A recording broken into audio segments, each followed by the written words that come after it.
గుజరాత్ రాష్ట్రంలో లాగా ఎన్టీఆర్ జిల్లాలో పాడి పరిశ్రమ అభివృద్ధి కృషి చేస్తామని అన్నారు ఎంపీ కేసినేని శివనాథ్. ఎన్టీఆర్ జిల్లా నందిగామ మునగచెర్లలో చంద్రన్న సామూహిక గోకులం షెడ్డును ఎంపీ కేసినేని శివనాథ్, ప్రభుత్వ whip MLA Tangirala Sowmya, MLA Sriram Rajagopal Tatayya కలిసి ప్రారంభించారు. ఆంధ్రప్రదేశ్ రాష్ట్రంలోనే మొట్టమొదటి పైలట్ ప్రాజెక్టుగా చంద్రన్న సామూహిక గోకులం మునగచెర్ల గ్రామంలో ఏర్పాటు చేశారు. పాల వాడకం పెరగడంతో పాడి పరిశ్రమకి డిమాండ్ పెరిగింది కాబట్టి పాడి పరిశ్రమ అభివృద్ధి చెందాలన్నారు. ఇందుకోసం కృష్ణా మిల్క్ యూనియన్ ఆధ్వర్యంలో చంద్రన్న సామూహిక గోకులం షెడ్ని ఏర్పాటు చేయడం చాలా ఆనందంగా ఉందన్నారు. గుజరాత్ రాష్ట్రంలో పాడి పరిశ్రమ ఏ విధంగా అభివృద్ధి చెందిందో అదే విధంగా ఎన్టీఆర్ జిల్లాలో పాడి పరిశ్రమ అభివృద్ధి చెందేలా కృషి చేస్తానని విజయవాడ ఎంపీ కేసినేని శివనాథ్ అన్నారు. శ్రీ కృష్ణాష్టమి సందర్భంగా గోకులం షెడ్ దగ్గర ఏర్పాటు చేసిన ఉట్టి సంబరాల్లో MP Kesineni Sivanath, MLA Tangirala Sowmya, MLA Sriram Rajagopal Tatayya పాల్గొని ఉట్టికొట్టారు.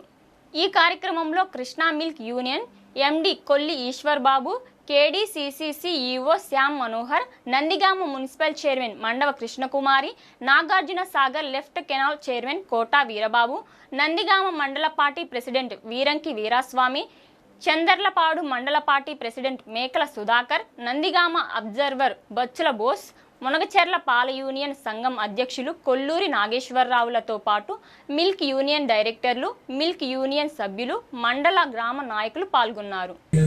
మేము విజయ డైరీ వారిని ఒకటే కోరాం, ఇటువంటి హాస్టల్ ప్రతి గ్రామంలోనూ ఉండే విధంగా ఎటువంటి అవసరాలైనా కూడా మేము ప్రభుత్వ భూముల్లో ఏదైనా ఉంటే అక్కడ గడ్డి పండించడానికి కానీ ఇటువంటి వసతులు మేము స్థలాలు ఇచ్చే విధంగా కృషి చేస్తామని తెలియజేస్తా.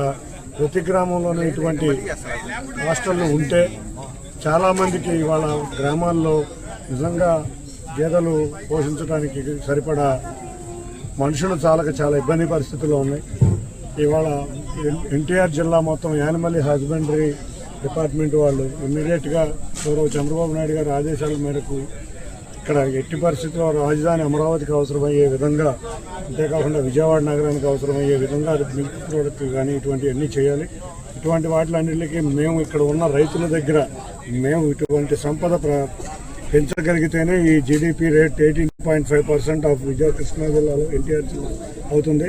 దానికి దీనికి సహకరిస్తున్న విజయ డైరీ యాజమాన్యం నిజంగా ఇవాళ చాలామంది రైతులకి ఉమ్మడి కృష్ణా జిల్లాలో ఇది ఒక వరదాయని వాళ్ళ అవసరాలకు తీర్చే విధంగా ఎన్నో సబ్సిడీ మీద వాళ్ళు మందులతో సహా ఫీడ్తో సహా అన్నీ ఇస్తున్నారు.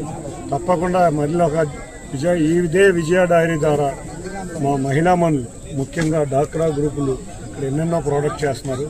అటువంటి ప్రోడక్ట్ కూడా కన్జ్యూమబుల్ ప్రోడక్ట్స్ కూడా విజయ డైరీ ద్వారా మార్కెటింగ్ చేయమని వారి ఎండీ గారిని చైర్మన్ గారిని కోరటం జరిగింది.